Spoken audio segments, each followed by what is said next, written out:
증인들이 신분증을 또 지참하고 집행관님들을 만나서 해당 장소로 갔는데 문이 닫혀 있었어요. 또 그게 경비업체 있잖아요, 여러분. 그 경비업체에서 설치한 그 지문 인식되는 그런 문이었어요. 이런 사설 경비업체가 설치한 문들은 강제로 개방하는 데 있어서 비용이 좀 많이 든다고 합니다. 네, 여러분 안녕하세요. 대한변협 등록 부동산 전문 변호사 장명진 변호사입니다. 오늘은 명도소송 이야기 좀 들려드리고 싶어요. 왜냐면 제가 명도소송 관련해서 영상을 좀 많이 찍지 않았을까 생각하고 한번 살펴본 적이 있는데 별로 없더라고요, 의외로. 근데 제가 좀 많이 수행하고 있는 사건 중에 하나가 또 명도소송이거든요. 그래서 이 얘기를 한번 해드리겠습니다.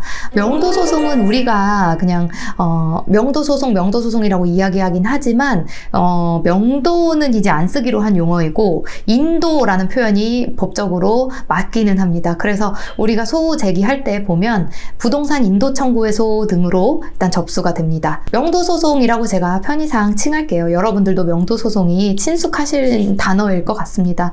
명도소송을 하시게 되면 가장 중요한 게 여러분 점유이전금지 가처분을 해놓는 겁니다. 그래서 오늘은 점유이전금지 가처분에 좀 초점을 맞춘 이야기 해드리고 싶어요. 점유이전금지 가처분이 필요하냐라고 일단은 생각이 드실 수 있습니다.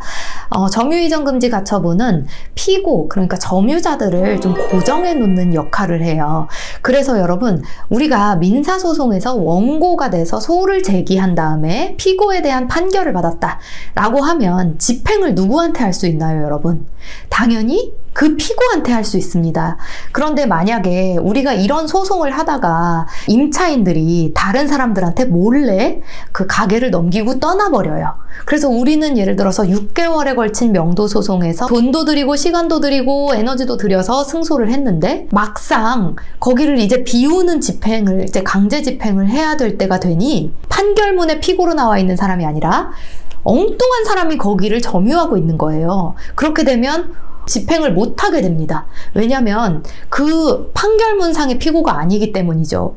그렇기 때문에 이런 문제를 해결하기 위해서 점유자를 고정하기 위해서 점유이전금지 가처분이 필요합니다. 점유를 이전하지 말라는 가처분인 거예요. 그렇게 되면 점유자를 고정하는 효과가 있기 때문에 만약에 임차인이 몰래 다른 사람한테 이 가게를 넘기고 떠나버려도 집행이 가능하게 되는 거죠. 우리가 받은 원래 임차인에 대한 판결문으로. 그러니까 임대인분들, 그러니까 우리 명도소송을 의뢰하시는 의뢰인분들한테 점유이전금지 가처분은 꼭 필요한 절차다라고 말씀을 드립니다.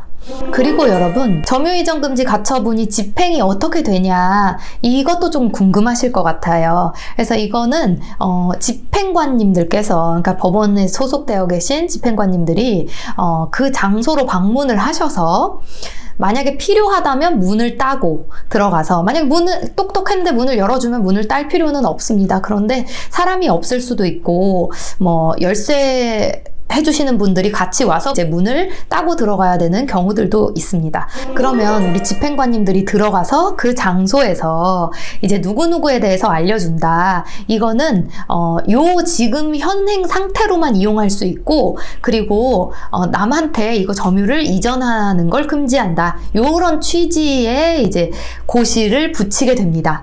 그런 경우에서 조금 특이한 경우가 있을 수는 있어요, 여러분. 제가 수행했던 사례, 최근 사례 중에서 생각나는 게 두 가지 사례인데요.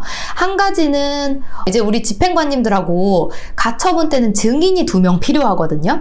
그래서 증인들이 신분증을 또 지참하고 집행관님들을 만나서 해당 장소로 갔는데 문이 닫혀 있었어요. 그래서 이제 열쇠 하시는 분이 열쇠를 이거 열고 들어가야 되나 라고 생각을 했는데, 또 그게 경비업체 있잖아요, 여러분. 그 경비업체에서 설치한 그 지문 인식되는 그런 문이었어요. 그래서 일반 열쇠공이 오셔도 이거를 딸 수가 없는 상황이었던 거죠. 그런데 저희가 이제 알아보니까 그거는 그 열쇠를 하시는 분들이 특수한 장치를 통해서 문을 개방할 수가 있다고 하고요. 다만 이런 사설 경비업체가 설치한 문들은 강제로 개방하는 데 있어서 비용이 좀 많이 든다고 합니다. 그래서 제가 저희 과장님한테 한번 여쭤보겠습니다. 원래 이거 문 한 번 말 그대로 개방을 하는데 그 집행비용이 그것만 얼마라고 하셨죠, 과장님? 30만 원이요. 아, 네. 그래서 문을 한번 개방하는데 그런 거는 30만 원이다. 그래서 결국에는 어쩔 수 없이 우리 의뢰인들께서 그런 집행 비용은 또 부담하시게 되는 거죠. 그래서 저희도 어떤 굉장히 번화한 도심가에 있는 상가 건물을 가처분 집행을 했는데, 그때 이제 집행관님이 가시니까 그 사설 경비업체가 설치한 지문으로 들어가는 문이어서 어떡하지? 안에 안 계신가? 라고 했는데 다행히 이제 임차인분들께서 안에 좀 계셔서 좀 원활하게 집행이 마무리된 사례가 있었습니다. 또 한 가지 조금 특이했던 집행을 말씀드리자면, 여기는 경기 북부에 있는 어떤 공장입니다. 공장 용지랑 공장 건물을 명도하는 사건이었는데, 명의자와 실제 점유자가 달랐어요. 그래서 실제 점유자에 대해서도 저희가 집행을 하고 당연히 이제 가처분상 채무자로 집어넣었죠.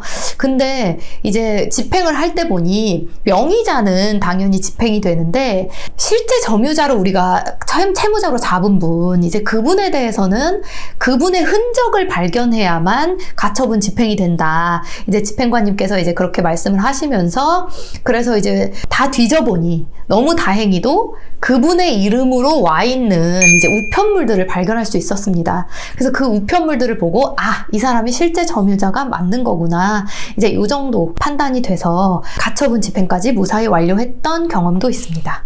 네, 그래서 여러분, 점유이전금지 가처분이 명도 소송할 때 왜 필요한지, 그리고 점유이전금지 가처분 집행할 때 그 집행은 어떤 방법으로 하는지, 또 특수하게 요새는 이제 이런 사설 경비업체 지문인식 이런 문들은 어떻게 개방을 하는지, 또 비용은 얼마인지, 이런 점까지 한번 짚어봤습니다.